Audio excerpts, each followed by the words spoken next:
তো এখন বাজে রাত 11:30। দেখতে পাচ্ছ 11:30 বাজে। মাম্মাম ঘুমাচ্ছে না, দুষ্টুমি করেই যাচ্ছে।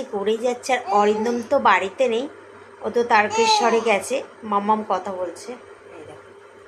আর ঘুমে তো আমি তাকিয়ে থাকতে পারছি না, চোখ দেখেই তোমরা বুঝতে পারছো যে ঘুমে আমি তাকিয়ে থাকতে পারছি না। তো ও যে এত দুষ্টুমি করছে দেখো, ও ঘুমাচ্ছে না। আর অরিন্দম থাকলে ও তো এমাতা ওমাতানে ঘুরে বেড়ায়, তোমরা জানো। আর শরীরটাও খুব খারাপ। কাল থেকে শরীরটা এতটাই খারাপ তোমাদেরকে কি বলবো। তো অরিন্দম তো ফোন করেছিল, অনেকবার ফোন করেছিল, ওকে বলিনি যেহেতু তো খুব টেনশান করবে, তার জন্য ওকে আর বলা হয়নি। কোমরটা এত যন্ত্রণা করছে গাইস, তোমাদেরকে কি বলবো। বসে থাকতে পারছি না, কোনো কাজ করতে পারছি না। আবার কি পাও যন্ত্রণা করছে, মাথা যন্ত্রণা করছে, কি হচ্ছে কিছু বুঝতেই পারছি না।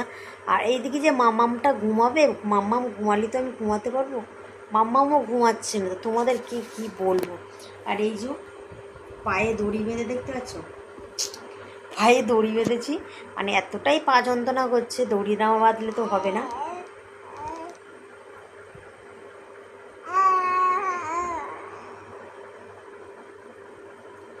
দেখতে পাচ্ছ ওর চোখে ঘুম আছে, ঘুম নেই।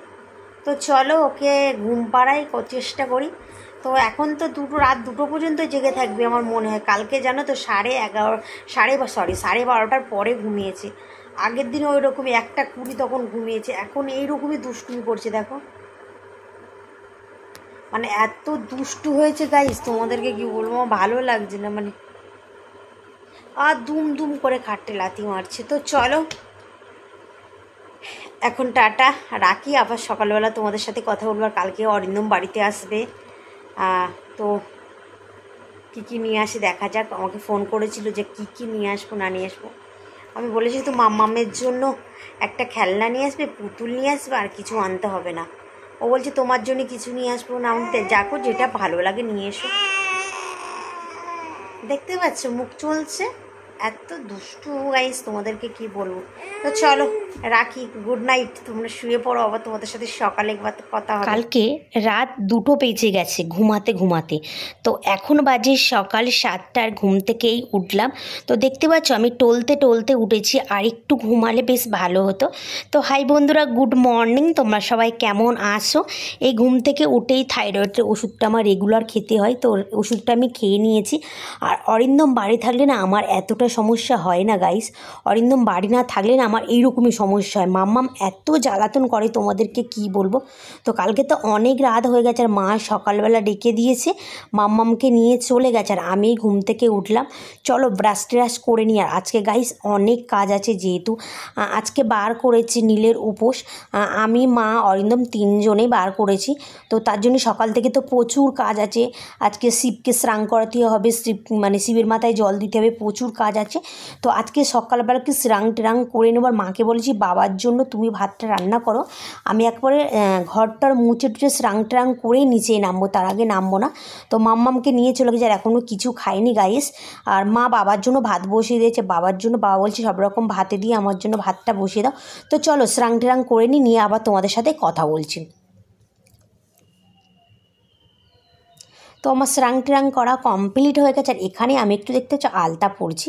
তো গাইস বারটার করলে, আলতা না পরলে মনে হয় না যে আমি বার করেছি। আর আলতা পরতে কিন্তু আমি ভীষণ ভালোবাসি। আর গাইস আমার স্বাদে আমি এতই আলতা পেয়েছি, সারা বছর আমার হয়ে যাবে। আলতা সিঁদুর আর আলতা আমাকে কিনতে হবে না। আমি না প্রচুর আলতা সিঁদুর পেয়েছি, জানো তো, মানুষকে গিফট করে দিয়েছি। আবার এখনও অনেক আছে, সারা বছর আর শেষ হবে না, কিনতে লাগবে না এই আলতা সিঁদুরে। আর কিছু আলতা আছে না গাইস, একদম ভালো না, জলের মতো, এই পা দেবো তো এবার জল দিয়ে ধুলে না পুরো সাদা হয়ে যায়, জানো তো। আর অরিন্দম এখনও বাড়ি আসি। ও 6টার দিকে ফোন করেছিল যে একেবারে ওখান থেকে পূজা কালীঘাটে পূজা দিয়েই বাড়িতে চলে আসবে। তো আমার আলতা পরা কমপ্লিট হয়ে গেছে। চলো এবার পূজাটা দিয়ে নিই, বাবার মাথায় তো জল ঢেলতে হবে। তো অনেকটা কাজ আছে, যেহেতু ঠাকুর ঘরে 3-4 ঘন্টা লাগবে, তো তার জন্য সকাল স্নান ট্রানগুলো করে নিয়েছি। আর কালকে তো ঘুম ঘুমোয়নি, তার জন্য কী জানো তো গাইস, চোখ একদম জ্বালা করছে। আর আমার শরীরটাও বেশ ভালো না জানো তো, মানে জানো তো কাজ না করলে নয় গাইস, তাই আমি করেছি। কোমর এত যন্ত্রণা করছে গাইস, আমি বসে আছি না, মানে আমার কোমর যন্ত্রণায় ফেটে যাচ্ছে। জানি না এই কদিন ধরে কি হচ্ছে আমার ওপর দিয়ে, কিছু বুঝতে পারছি না। আর অরিন্দমও বাড়ি নেই যে ডাক্তারখানায় যাব, ও বাড়িতে আসুক তো তারপরেই আমি ডাক্তারটা দেখাতে যাব, না হলে আমি না থাকতে পারছি না। মানে এত কোমরে যন্ত্রণা হচ্ছে গাইস, আমি কিছুই বুঝতে পারছি না। তো দেখো তরমুজটা কত সুন্দর। আর মাকে বলেছে, মা বলছে সন্ধেবেলা আমি শিবের মাথায় জল দেব, এখন আমাকে দিতে বলেছে। আর রাতে 3টে করে বাতি ধরাবো, তো নাকি নিয়মটা ধরাতে হয়, আমি জানি না ঠিক। তো বিয়ের আগে মাই সব কিছু করতো গাইস, আমি কিছু এসব করতাম না, কিন্তু এখন মা বলছে আমাদের বাড়িতে নাকি নিয়ম আছে সন্ধ্যাবেলা 3টে করে নাকি আমি 3টে প্রদীপ ধরাবো এবং আমার শাশুড়ি মা 3টে করে নাকি ধরাতে হয় নিয়ম। তো ওটা রাতে আমি কমপ্লিট করে সব রেখে দিয়েছি। আর নিচে যাব লুচি আর ঘুগনি করব, সেটা আমরা আজকে খাবো। আর ফল টলও নিয়ে এসছে বাবা। আর আমার ফল টল তেমন খেতে বেশ ভালো লাগে না, আমার কী জানো তো গাইস, বাটার করলে একটু মানে ঘুগনি হলেই আমার কমপ্লিট হয়ে যাবে। তো চলো এবার ঠাকুরকে প্রসাদ নিবেদন করি।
তো গাইস দেখতে পাচ্ছ আমি রান্নাঘরে চলে এসেছি, আর এখানে এসে আমি কিন্তু ফুলকো ফুলকো লুচি করছি। আর তরকারিটা করা আমার কমপ্লিট হয়ে গেছে, আর গরম গরম লুচি বানাবো, বানিয়ে আমি খাওয়া স্টার্ট করব।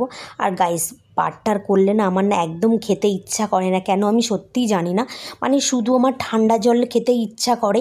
আর আমার না এইসব লুচি টুচি কিছুই খেতে ইচ্ছা করে না, শুধু মনে হয় ফ্রিজ থেকে ঠান্ডা জল বার করি আর খেয়ে নিই। তো চলো আমার লুচি টুচি করা কমপ্লিট হয়ে গেছে, আমি খেয়ে নিই। অরিন্দম তো এখনও আসছে না। আর গাইস খেতে খেতে তোমাদেরকে একটা কথা বলি, আজকে আমার শ্বশুরমশাই আমাকে একটা সুন্দর শাড়ি গিফট করেছে, সেটা হলো পয়লা বৈশাখের জন্য। তো চলো খেয়ে টেয়ে নিয়ে তোমাদেরকে শাড়ি আর অরিন্দম কী কী নিয়ে আসবে সব একসাথে তোমাদের সাথে শেয়ার করবো। তো চলো আমি খেয়ে নিয়ে আবার তোমাদের সাথে কথা বলছি। খেয়ে দিয়ে এই শুলাম, অনেকক্ষণ মানে ওয়েট করছিলাম অরিন্দমের সাথে জন্য, যে ও আসলে একসাথে খাবো। তো ও এখনও এসে পৌঁছয়নি। আর এখন এই যে 2:50, মানে 3টে বাজতে যায়। তো মা বলছে না খেয়ে নে, সকাল থেকে কিচ্ছু এক গ্লাস জলও খাইনি। আর রেগুলার যে চা খেতাম আজকে চাটাও খাইনি, যেহেতু আজ বার করেছিলাম বলে আর কিছু খাইনি। তো পূজা টুজা দিয়ে এই একটু আগেই খেলাম, খেয়ে টেয়ে ওপরে এসেছি। এই 2 দিন ধরে তো এত কোমরের যন্ত্রণা করছে গাইস, মানে কি বলবো, কিছু ভালো লাগছে না। তো এই শুয়ে আছি। তো অরিন্দম এসে গেছে, ওর জন্যই ওয়েট করছিলাম। তো দেখি অরিন্দম কী আমার জন্য নিয়ে এসছে। তো চলো নিচেই যাই, আর অরিন্দমের জন্য একটু ফল টল কেটে দিই, দিয়ে আবার তোমাদের সাথে কথা বলছি। ওর জন্যই ওয়েট করছিলাম, ওয়েট করতে করতে চলে এসছে। হ্যাঁ যাচ্ছি, দাঁড়াও। তো চলো অরিন্দম তারকেশ্বর থেকে আমার জন্য কি কি গিফট নিয়ে এসছে, মাম্মামের জন্য কি কি নিয়ে এসছে চলো তোমাদেরকে দেখায়। ওকে তরমুজ কেটে দিয়ে এসছি, লুচি আর ঘুগনি করেছিলাম। ও বলছে আমি এখন খাবো না, আমি ওখান থেকে ফল টল খেয়ে এসছি, আমার একটু ঠান্ডা জল দাও। ঠান্ডা জল আর একটা বাবা তরমুজ নিয়ে এসেছিলো সকালে পুজোর জন্য, তো হাফ পুজো দিয়েছে, হাফ রেখে দিয়েছিলাম, তো ওটা দিয়েছে। ও বসে বসে খাচ্ছে, বলছে আমার কোমর টোমর যন্ত্রণা করছে, আমি একটু বসি। আমি তুমি বসো, তোমার সাথে এখন বক বক করবো না, শরীরটা খারাপ। তো চলো। তো আমার মাম্মাম এখন মানে যা দেখে না ওটা ও গালে দেয়, ওই জন্য বলেছে ওই চুল আইলে যে পুতুলগুলো আনবে না, যেহেতু ও তো মানে আনলেই ও গালে দেয়, তো তার জন্য এইটা নিয়ে এসছে, এই গণেশটা নিয়ে এসছে। আর আমার মাম্মামের জন্য আর এই ঢোলটা।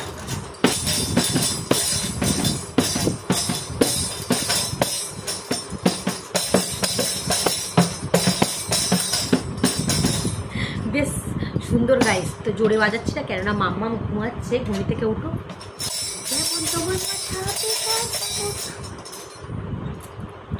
তো সরি, মাম্মাম ঘুমাচ্ছে বলে ওই জন্য জোরে বাজাতে পারছে না। এটা নিয়ে এসছে মাম্মামের জন্য, বেশ সুন্দর। আমি না মানে ঢোল আনতে বলেছিলাম, কেমন ঢোল জানো তো, যে ওই ডেক্সি মানে ডেক্সির মধ্যে যে ঢোলগুলো অতিরিক্ত আওয়াজ হয় ওইগুলো, কিন্তু আমার শাশুড়ি আনতে বারণ করেছিল, বলে ওগুলো ক্যান ক্যান করে আওয়াজ হয়, ওই জন্য আনেনি।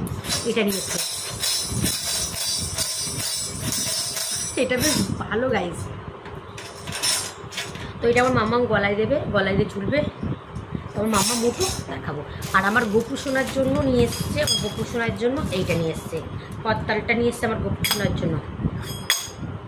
বাজাতে পারছি না গাইজ,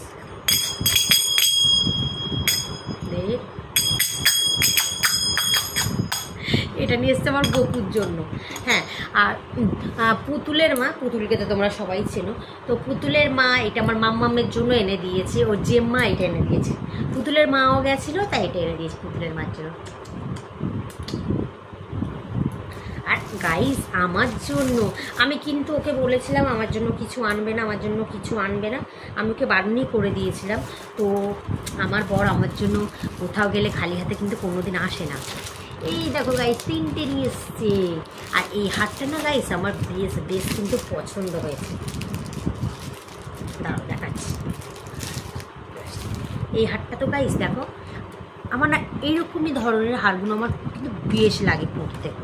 একটু পরেই দেখি, কেমন তোমার মাথাতে তা কেমন তোমার হিয়া। তো গাইস এই এরম ধরনের হারগুলো কার কার ভালো লাগে অবশ্যই বলো, আমার তো কিন্তু ভীষণ লাগে এইসব হারগুলো। আর এই যে দুটো নিয়ে এসছে, দুটো সেম একই, একটা লাল আর একটা পিঙ্ক। তো একটা খুলে দেখায় গাইস, এটা হলো রাধা কৃষ্ণ আর বসে আছে, এই বাবা রাধা কৃষ্ণ, এই যে হারটা বেশ সুন্দর। তো আমার জন্য এই কটাই নিয়ে এসছে, আমি কিন্তু আনতে বারণ করেছিলাম, মানে কিছু আনতে হবে না, যেহেতু আমার না সব কিছু আছে গাইস, ওই জন্য আমি বলেছিলাম কিছু আনতে হবে না। তো ও নিয়ে এসছে, তো বলছে না সামনেগুলো, আমি শুধু একটা আনতে বলেছিলাম বড় বড় ঝুমকো।